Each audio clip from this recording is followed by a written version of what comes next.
Baik, berjumpa lagi bersama Pak Boy di sini. Sesudah kalian mengetahui kromosom berubah, bermutasi pada strukturnya, sekarang saya mau buat mutasi yang kedua. Ya, setelah kemarin sudah kalian tahu mutasinya yang terdahulu yaitu perubahan pada struktur, sekarang saya mau buatkan yang B2. Yang B2 adalah perubahan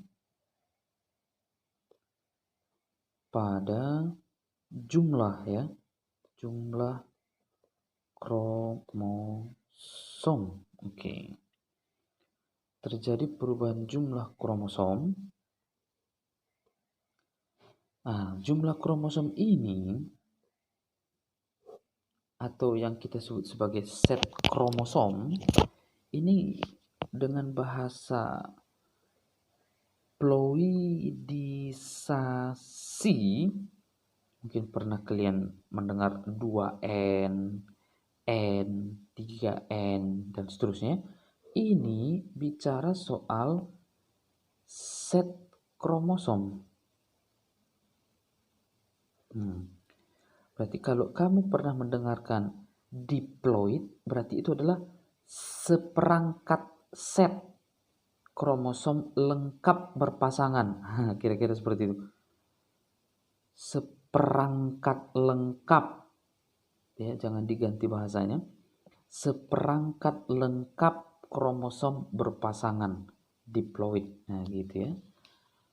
Oke. Nah, sekarang perubahan pada jumlah kromosom ini saya mau simpulkan ada dua ya, ada dua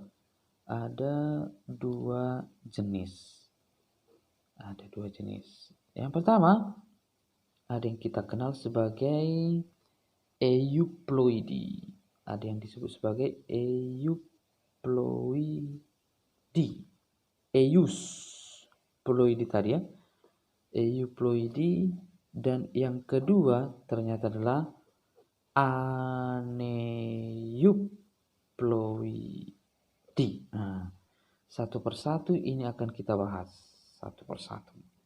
Oke, apakah itu? Saya buat B21.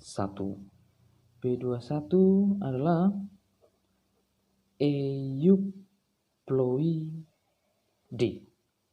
Euploidi ya. Apalagi nih euploidi? Oke, euploidi itu ternyata adalah perubahan jumlah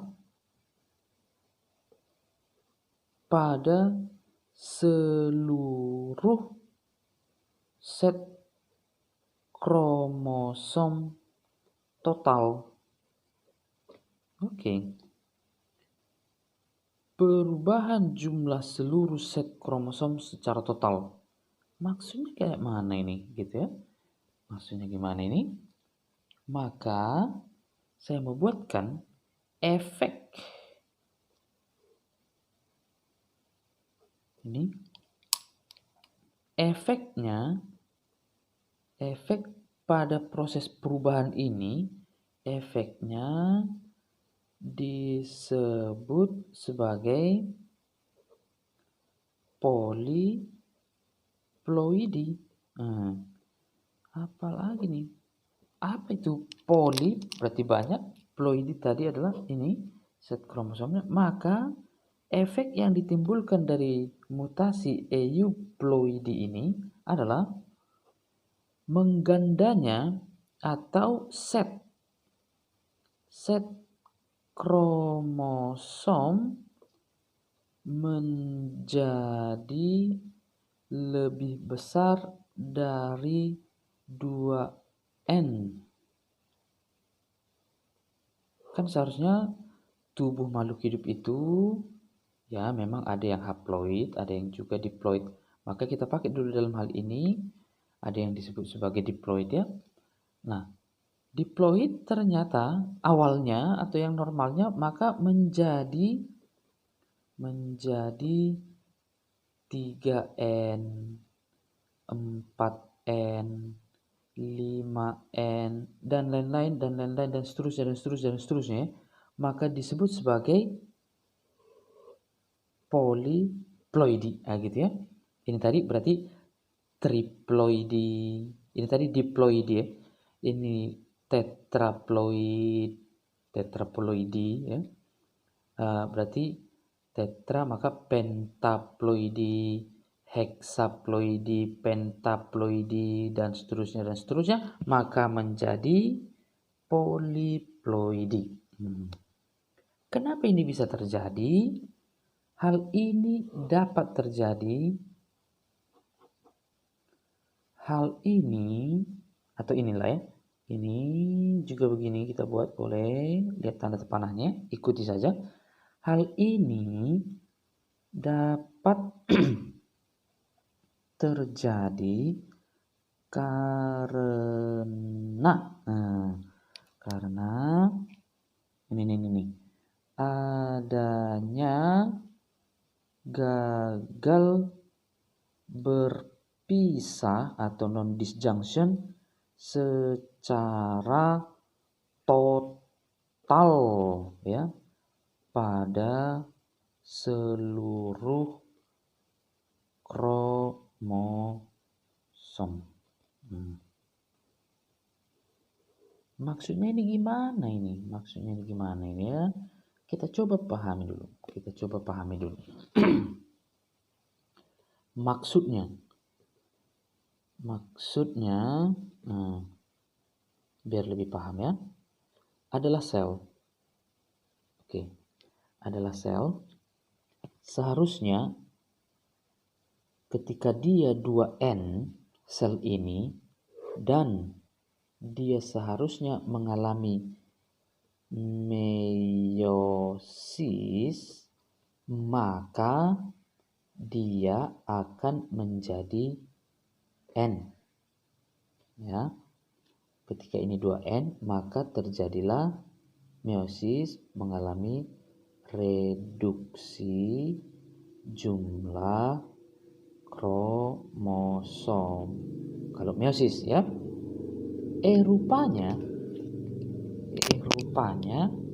ketika dia gagal, ya kan?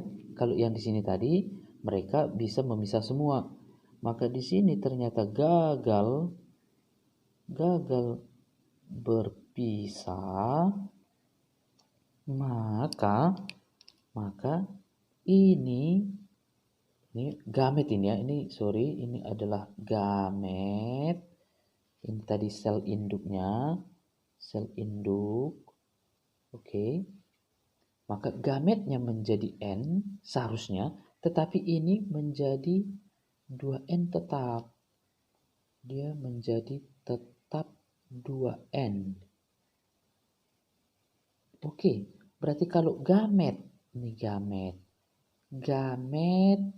yang seperti ini kawin dengan gamet sperma, katakan ya, entah ini ovum kian jumpa dengan sperma, maka hasilnya menjadi berapa? Menjadi 3N. Nah, rupanya di individu yang jantan juga begitu. 2N ketemu 2N, berarti hasilnya menjadi 4N. Nah, berdasarkan itu, maka adalah dua jenis euploidi. Oke, adalah dua jenis euploidi berdasarkan efek untuk proses poliploidisasi yang terjadi pada tubuh makhluk hidup tersebut. Ya, ada dua jenis euploidi. Yang pertama saya buatkan dulu ya. Yang pertama saya pakai A saja warna merah. Ada yang disebut sebagai autopoliploidi.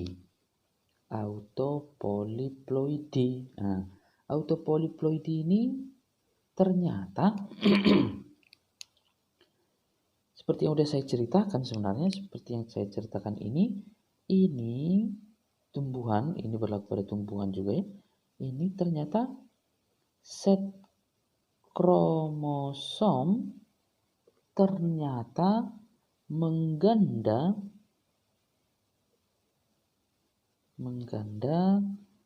secara sendirinya.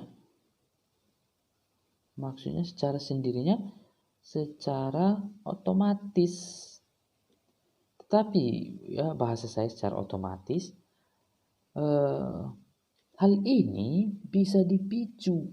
Ya, ini udah ada di ilmu pertanian. Nanti coba baca tentang efek Kolkhin pada poliploidisasi. Ini tugas kami nih. Efek Kolkhin pada poliploidisasi. Nah, ini bisa dilakukan pada tumbuhan-tumbuhan tertentu kayak semangka gitu kan. Semangka itu ada akhirnya nanti bisa berbuah besar sehingga laris di pasaran. Tetapi perlakuan yang seperti ini juga ada nanti kerjasamanya dengan pemberian efek hormon seperti yang udah kita pelajari di semester 1. Tapi bedanya untuk yang kali ini kita bicarain soal poliploidisasi tentang kromosomnya. Kalau yang kemarin itu kita sedang bicarakan soal penggagalan proses pembentukan biji ya atau partenokarpi. Lalu yang kedua untuk yang ini ya. Yang kedua ternyata adalah allopoliploidi. Apalagi nih? Allopoliploidi ternyata adalah apabila terjadi pada dua individu euploid yang dapat saling kawin. Nah, gitu. Ternyata gini, ini merupakan hasil dari hibrid ya atau persilangan dua spesies. Dalam hal ini masih satu genus ya, dua spesies dalam satu genus yang ternyata yang sama-sama sudah mengalami autoploidi juga, mengalami euploidi juga. Nah, untuk hal ini supaya saya tidak membalik halamannya ya, kamu dengarkan saya. Baca nanti untuk sini saya bawakan di sini. Saya pakai Nah, sini ya. Baca tentang gandum yang berasal dari poliploidi. Nah, gitu. Jadi kamu bisa nanti cek ini sebagai tugas mandiri kamu ya supaya bisa kamu nanti lanjutkan untuk mempelajari tentang euploidi ini ya. Lalu yang kedua, yang kedua tadi kan kita sudah pelajari namanya euploidi. Jadi dari euploidi yang kita bicarakan di sini tidak ada yang berlaku pada manusia. Pada manusia tidak ada 92 kromosomnya, 46 kali 2. Waduh, udah semana itu enggak ada ya. Tidak ada manusia yang 92 kromosomnya. Atau dia 4N, tidak ada itu ya. Maka yang berikutnya setelah kita tadi mempelajari B21, maka saya akan membuatkan B22 yaitu B22 aneuploidi. Kalau yang tadi ternyata adalah seluruh kromosom mengganda atau berubahlah, maka di sini terjadi proses penambahan ataupun pengurangan jumlah dari set kromosom tadi, kromosom menjadi 2n kurang X gitu ya, atau 2n tambah X. Maksudnya X ini adalah jumlah kromosom yang bertambah atau berkurang. Jumlah kromosom yang bertambah atau berkurang. Berarti kita mau buatkan contoh saja ya, langsung biar cepat, artinya biar kalian bisa juga mempelajarinya secara mandiri. Saya tidak mengutarakan seluruhnya pada pertemuan ini, pada video ini ya. Saya mau buatkan saja langsung ya. Langsung contoh ya, contoh kasus yang terjadi pada manusia nih ya. Ini terjadi pada manusia aneuploidi. Ya, ini nggak ada gunanya sebenarnya, tapi nggak apa-apa, biar sedikit alay juga ya.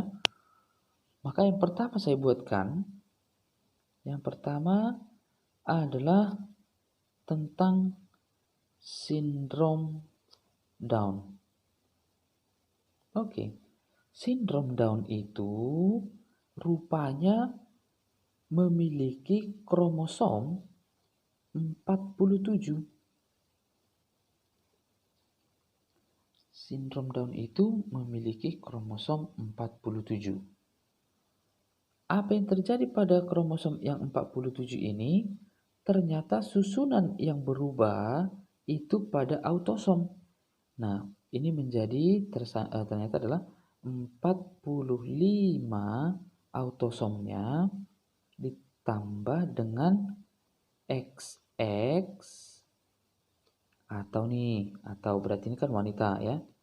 Ini pada wanita. Lalu ada 45 autosomnya ditambah dengan XY ya. Ini adalah pada pria.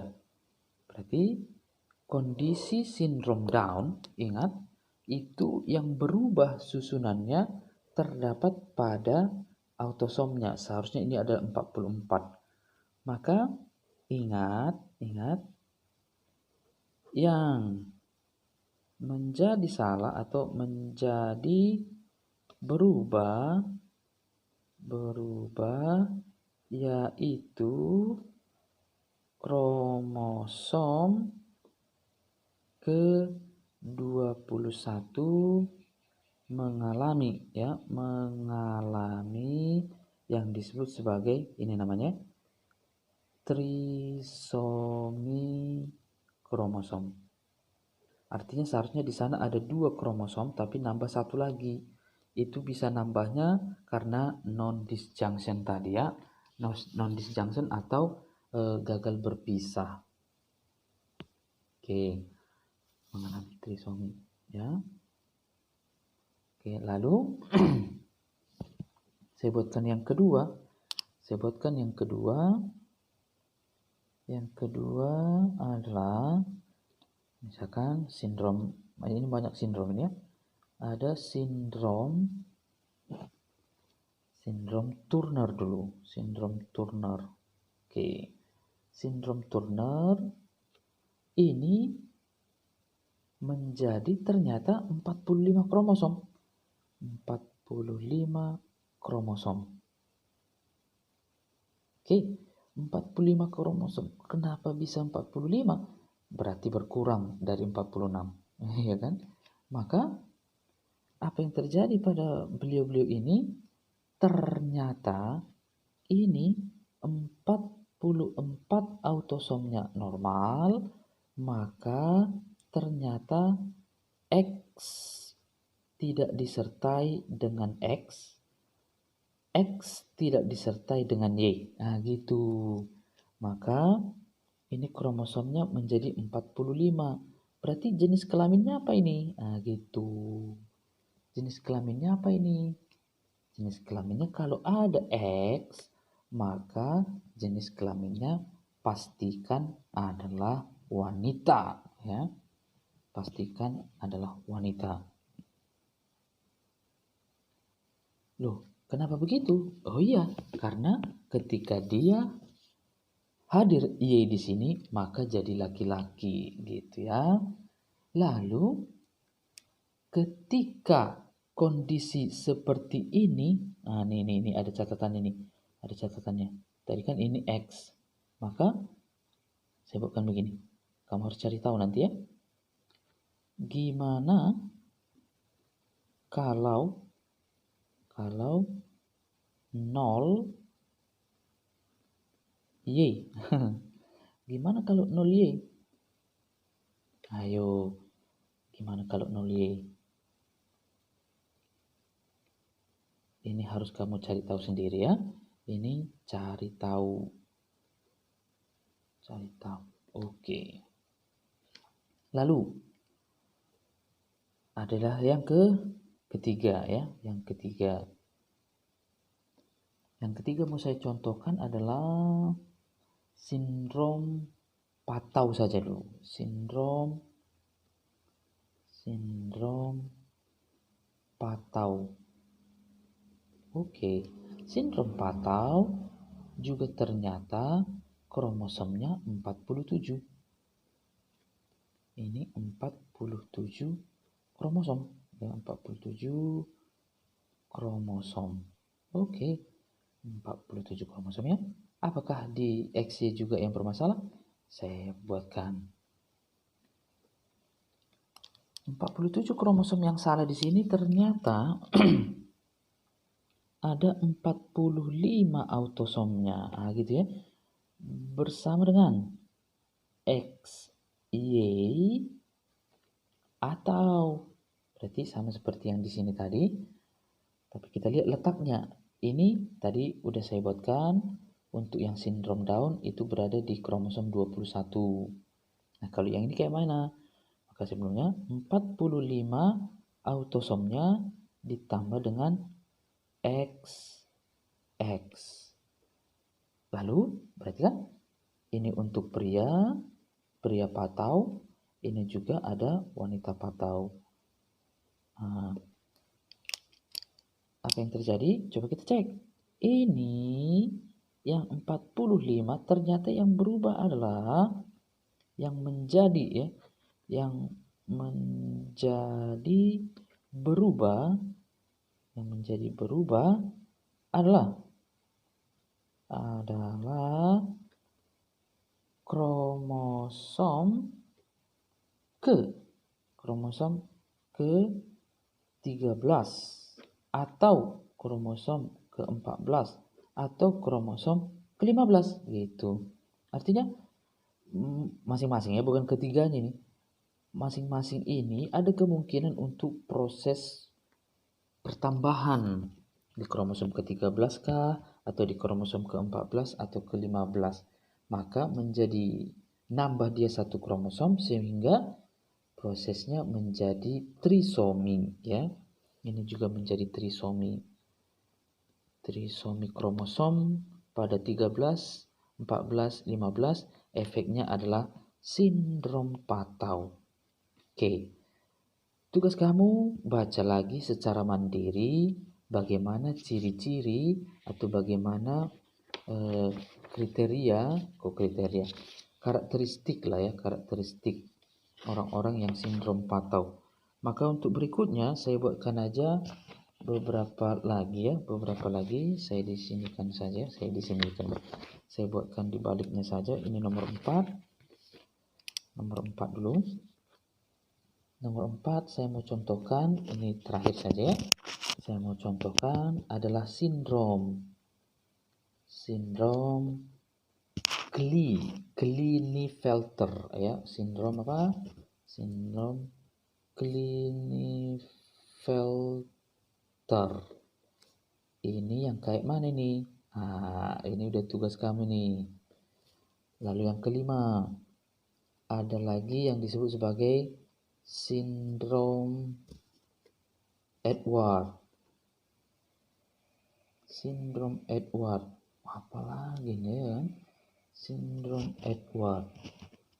Lagi yang keenam, ada lagi sindrom